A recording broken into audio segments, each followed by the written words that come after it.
33. Si el obrero percibe un salario lo suficientemente amplio para sustentarse a sí mismo, a su mujer y a sus hijos, dado que sea prudente, se inclinará fácilmente al ahorro y hará lo que parece aconsejar la misma naturaleza, reducir gastos, al objeto de que quede algo con que ir constituyendo un pequeño patrimonio. Pues ya vimos que la cuestión que tratamos no puede tener una solución eficaz si no es dando por sentado y aceptado que el derecho de propiedad debe considerarse inviolable. Por ello, las leyes deben favorecer este derecho y proveer, en la medida de lo posible, a que la mayor parte de la masa obrera tenga algo en propiedad. Con ello se obtendrían notables ventajas, y en primer lugar, sin duda alguna, una más equitativa distribución de las riquezas. La violencia de las revoluciones civiles ha dividido a las naciones en dos clases de ciudadanos, abriendo un inmenso abismo entre una y otra. En un lado, la clase poderosa, por rica, que monopoliza la producción y el comercio, aprovechando en su propia comodidad y beneficio toda la potencia productiva de las riquezas, y goza de no poca influencia en la administración del Estado. En el otro, la multitud desamparada y débil, con el alma lacerada y dispuesta en todo momento al alboroto. Mas, si se llegara prudentemente a despertar el interés de las masas con la esperanza de adquirir algo vinculado con el suelo, poco a poco se iría aproximando una clase a la otra al ir cegándose el abismo entre las extremadas riquezas y la extremada indigencia. Habría, además, mayor abundancia de productos de la tierra. Los hombres, sabiendo que trabajan lo que es suyo, ponen mayor esmero y entusiasmo. Aprenden incluso a amar más a la tierra cultivada por sus propias manos, de la que esperan no solo el sustento, sino también una cierta holgura económica para sí y para los suyos. No hay nadie que deje de ver lo mucho que importa este entusiasmo de la voluntad para la abundancia de productos y para el incremento de las riquezas de la sociedad. De todo lo cual se originará otro tercer provecho, consistente en que los hombres sentirán fácilmente apego a la tierra en que han nacido y visto la primera luz, y no cambiarán su patria por una tierra extraña si la patria les da la posibilidad de vivir desahogadamente. Sin embargo, estas ventajas no podrán obtenerse sino con la condición de que la propiedad privada no se vea absorbida por la dureza de los tributos e impuestos. El derecho de poseer bienes en privado no ha sido dado por la ley, sino por la naturaleza, y, por tanto, la autoridad pública no puede abolirlo, sino solamente moderar su uso y compaginarlo con el bien común. Procedería, por consiguiente, de una manera injusta e inhumana si exigiera de los bienes privados más de lo que es justo bajo razón de tributos. 34. Finalmente, los mismos patronos y obreros pueden hacer mucho en esta cuestión, esto es, con esas instituciones mediante las cuales atender convenientemente a los necesitados y acercar más una clase a la otra. Entre las de su género deben citarse las sociedades de socorros mutuos, entidades diversas instituidas por la previsión de los particulares para proteger a los obreros, amparar a sus viudas e hijos en los imprevistos, enfermedades y cualquier accidente propio de las cosas humanas, los patronatos fundados para cuidar de los niños, niñas, jóvenes y ancianos. Pero el lugar preferente lo ocupan las sociedades de obreros, que comprenden en sí todas las demás. Los gremios de artesanos reportaron durante mucho tiempo grandes beneficios a nuestros antepasados. En efecto, no solo trajeron grandes ventajas para los obreros, sino también a las artes mismas un desarrollo y esplendor atestiguado por numerosos monumentos. Es preciso que los gremios se adapten a las condiciones actuales de edad más culta, con costumbres nuevas y con más exigencias de vida cotidiana. Es grato encontrarse con que constantemente se están constituyendo asociaciones de este género, de obreros solamente o mixtas de las dos clases, es de desear que crezcan en número y eficiencia. Y, aunque hemos hablado más de una vez de ellas, nos sentimos agrado en manifestar aquí que son muy convenientes y que las asiste pleno derecho, así como hablar sobre su reglamentación y cometido. 35. La reconocida cortedad de las fuerzas humanas aconseja e impele al hombre a buscarse el apoyo de los demás. De las Sagradas Escrituras es esta sentencia: es mejor que estén dos que uno solo, tendrán la ventaja de la unión. Si el uno cae, será levantado por el otro. Ay del que está solo, pues, si cae, no tendrá quien lo levante. Y también esta otra: el hermano, ayudado por su hermano, es como una ciudad fortificada. En virtud de esta propensión natural, el hombre, igual que es llevado a constituir la sociedad civil, busca la formación de otras sociedades entre ciudadanos, pequeñas e imperfectas, es verdad, pero de todos modos sociedades. Entre estas y la sociedad civil median grandes diferencias por causas diversas. El fin establecido para la sociedad civil alcanza a todos, en cuanto que persigue el bien común, del cual es justo que participen todos y cada uno según la proporción debida. Por esto, dicha sociedad recibe el nombre de pública, pues que mediante ella se unen los hombres entre sí para constituir un pueblo y o nación. Las que se forman, por el contrario, diríamos en su seno, se consideran y son sociedades privadas, ya que su finalidad inmediata es el bien privado de sus miembros exclusivamente. Es sociedad privada, en cambio, la que se constituye con miras a algún negocio privado, como cuando 2 o 3 se asocian para comerciar unido. Ahora bien, aunque las sociedades privadas se den dentro de la sociedad civil y sean como otras tantas partes suyas, hablando en términos generales y de por sí, no está en poder del Estado impedir su existencia, ya que el constituir sociedades privadas es derecho concedido al hombre por la ley natural, y la sociedad civil ha sido instituida para garantizar el derecho natural y no para conculcarlo, y, si prohibiera a los ciudadanos la constitución de sociedades, obraría en abierta pugna consigo misma, puesto que tanto ella como las sociedades privadas nacen del mismo principio, que los hombres son sociables por naturaleza. Pero concurren a veces circunstancias en que es justo que las leyes se opongan a asociaciones de ese tipo, por ejemplo, si se pretendiera como finalidad algo que esté en clara oposición con la honradez, con la justicia o abiertamente daña a la salud pública. En tales casos, el poder del Estado prohíbe, con justa razón, que se formen, y con igual derecho las disuelve cuando se han formado, pero habrá de proceder con toda cautela, no sea que viole los derechos de los ciudadanos o establezca, bajo apariencia de utilidad pública, algo que la razón no apruebe, ya que las leyes han de ser obedecidas solo en cuanto estén conformes con la recta razón y con la ley eterna de Dios. 36. Recordamos aquí las diversas corporaciones, congregaciones y órdenes religiosas instituidas por la autoridad de la Iglesia y la piadosa voluntad de los fieles. La historia habla muy alto de los grandes beneficios que reportaron siempre a la humanidad sociedades de esta índole, al juicio de la sola razón, puesto que, instituidas con una finalidad honesta, es evidente que se han constituido conforme a derecho natural y que en lo que tienen de religión están sometidas exclusivamente a la potestad de la Iglesia. Por consiguiente, las autoridades civiles no pueden arrogarse ningún derecho sobre ellas ni pueden en justicia alzarse con la administración de las mismas, antes bien, el Estado tiene el deber de respetarlas, conservarlas, y si se diera el caso, defenderlas de toda injuria. Lo cual, sin embargo, vemos que se hace muy al contrario especialmente en los tiempos actuales, son muchos los lugares en que los poderes públicos han violado comunidades de esta índole, y con múltiples injurias, ya asfixiándolas con el dogal de sus leyes civiles, ya despojándolas de su legítimo derecho de personas morales o despojándolas de sus bienes. Bienes en que tenía su derecho la Iglesia, el suyo cada uno de los miembros de tales comunidades, el suyo también quienes las habían consagrado a una determinada finalidad y el suyo, finalmente, todos aquellos a cuya utilidad y consuelo habían sido destinadas. No podemos menos de quejarnos, por todo ello, de estos expolios injustos y nocivos, tanto más cuanto que se prohíben las asociaciones de hombres católicos, por demás pacíficos y beneficiosos para todos los órdenes sociales, precisamente cuando se proclama la licitud ante la ley del derecho de asociación y se da, en cambio, esa facultad, ciertamente sin limitaciones, a hombres que agitan propósitos destructores juntamente de la religión y del Estado.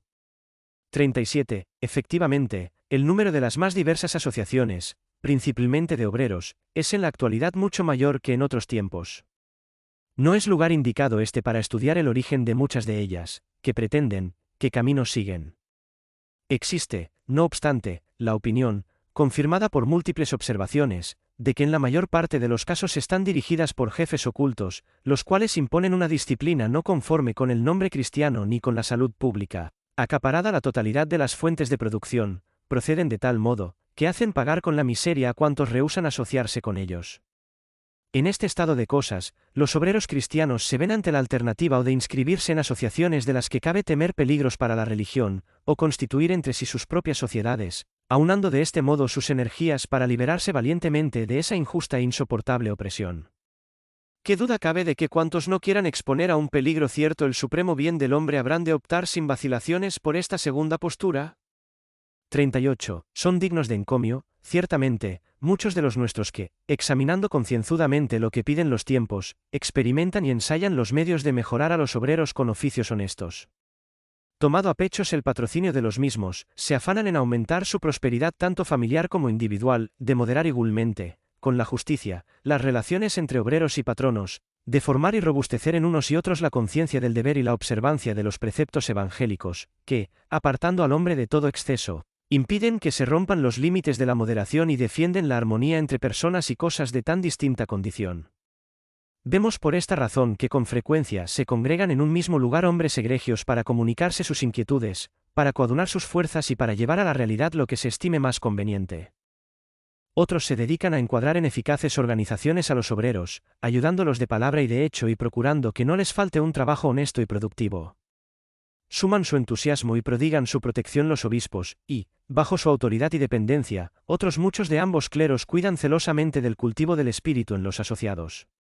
Finalmente, no faltan católicos de copiosas fortunas que, uniéndose voluntariamente a los asalariados, se esfuerzan en fundar y propagar estas asociaciones con su generosa aportación económica, y con ayuda de las cuales pueden los obreros fácilmente procurarse no solo los bienes presentes, sino también asegurarse con su trabajo un honesto descanso futuro. Cuanto haya contribuido tan múltiple y entusiasta diligencia al bien común, es demasiado conocido para que sea necesario repetirlo.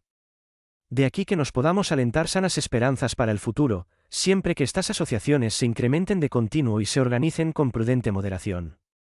Proteja el Estado estas asociaciones de ciudadanos, unidos con pleno derecho, pero no se inmiscuya en su constitución interna ni en su régimen de vida. El movimiento vital es producido por un principio interno, y fácilmente se destruye con la injerencia del exterior.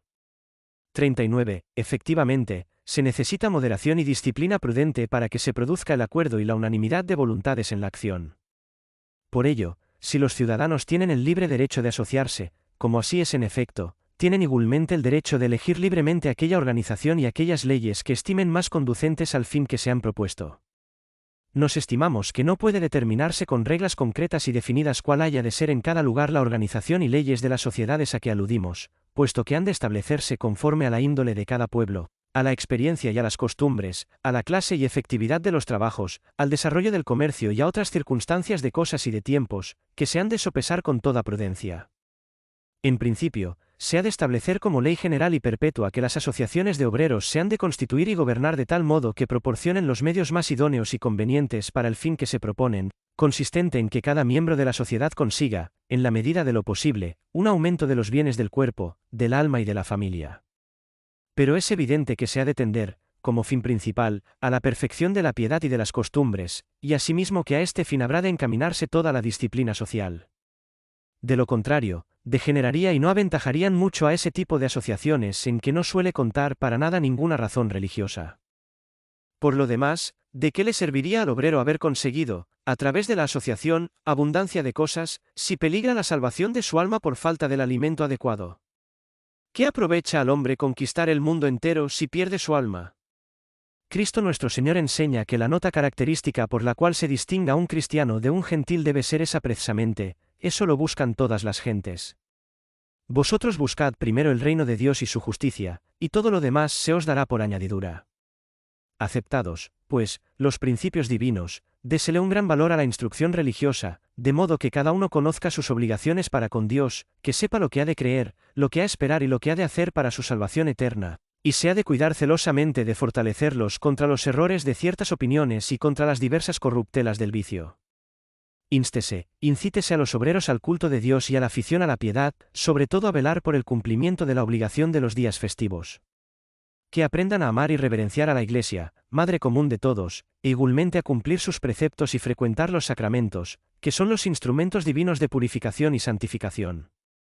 40. Puesto el fundamento de las leyes sociales en la religión, el camino queda expedito para establecer las mutuas relaciones entre los asociados, para llegar a sociedades pacíficas y a un floreciente bienestar.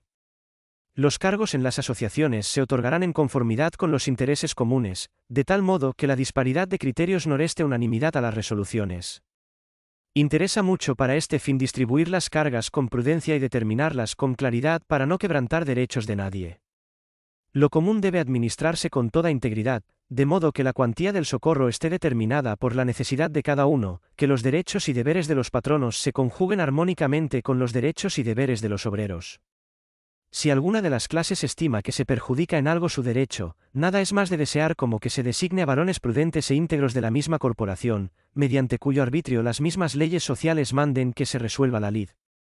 También se ha de proveer diligentemente que en ningún momento falte al obrero abundancia de trabajo y que se establezca una aportación con que poder subvenir a las necesidades de cada uno, tanto en los casos de accidentes fortuitos de la industria cuanto en la enfermedad, en la vejez y en cualquier infortunio.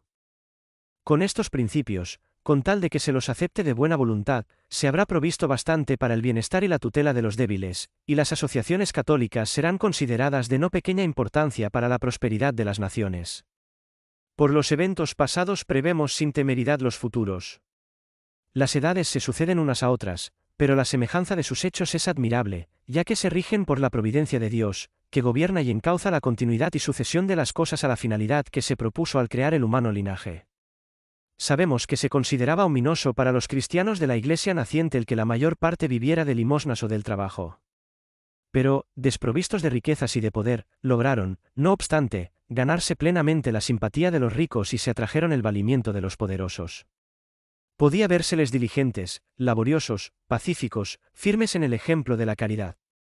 Ante un espectáculo tal de vida y costumbres, se desvaneció todo prejuicio, se cayó la maledicencia de los malvados y las ficciones de la antigua idolatría cedieron poco a poco ante la doctrina cristiana. Actualmente se discute sobre la situación de los obreros, e interesa sobremanera al Estado que la polémica se resuelva conforme a la razón o no.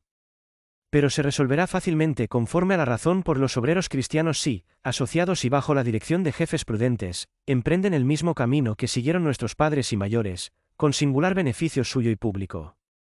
Pues, aun siendo grande en el hombre el influjo de los prejuicios y de las pasiones, a no ser que la mala voluntad haya embotado el sentido de lo honesto, la benevolencia de los ciudadanos se mostrará indudablemente más inclinada hacia los que vean más trabajadores y modestos, los cuales consta que anteponen la justicia al lucro y el cumplimiento del deber a toda otra razón. De lo que se seguirá, además, otra ventaja, que se dará una esperanza y una oportunidad de enmienda no pequeña a aquellos obreros que viven en el más completo abandono de la fe cristiana o siguiendo unas costumbres ajenas a la profesión de la misma. Estos, indudablemente, se dan cuenta con frecuencia de que han sido engañados por una falsa esperanza o por la fingida apariencia de las cosas. Pues ven que han sido tratados inhumanamente por patronos ambiciosos y que apenas se los ha considerado en más que el beneficio que reportaban con su trabajo, e igualmente de que en las sociedades a que se habían adscrito, en vez de caridad y de amor, lo que había eran discordias internas, compañeras inseparables de la pobreza petulante e incrédula. Decaído el ánimo, extenuado el cuerpo, muchos querrían verse libres de una tan vil esclavitud, pero no se atreven o por vergüenza o por miedo a la miseria. Ahora bien, a todos estos podrían beneficiar de una manera admirable las asociaciones católicas si atrajeran a su seno a los que fluctúan, allanando las dificultades, si acogieran bajo su protección a los que vuelven a la fe. 41. Tenéis, venerables hermanos, hay quienes y de qué manera han de laborar en esta cuestión tan difícil. Que se ciña cada cual a la parte que le corresponde, y con presteza suma, no sea que un mal de tanta magnitud se haga incurable por la demora del remedio. Apliquen la providencia de las leyes y de las instituciones los que gobiernan las naciones, recuerden sus deberes los ricos y patronos, esfuércense razonablemente los proletarios, de cuya causa se trata, y, como dijimos al principio, puesto que la religión es la única que puede curar radicalmente el mal, todos deben laborar para que se restauren las costumbres cristianas, sin las cuales aun las mismas medidas de prudencia que se estiman adecuadas servirían muy poco en orden a la solución.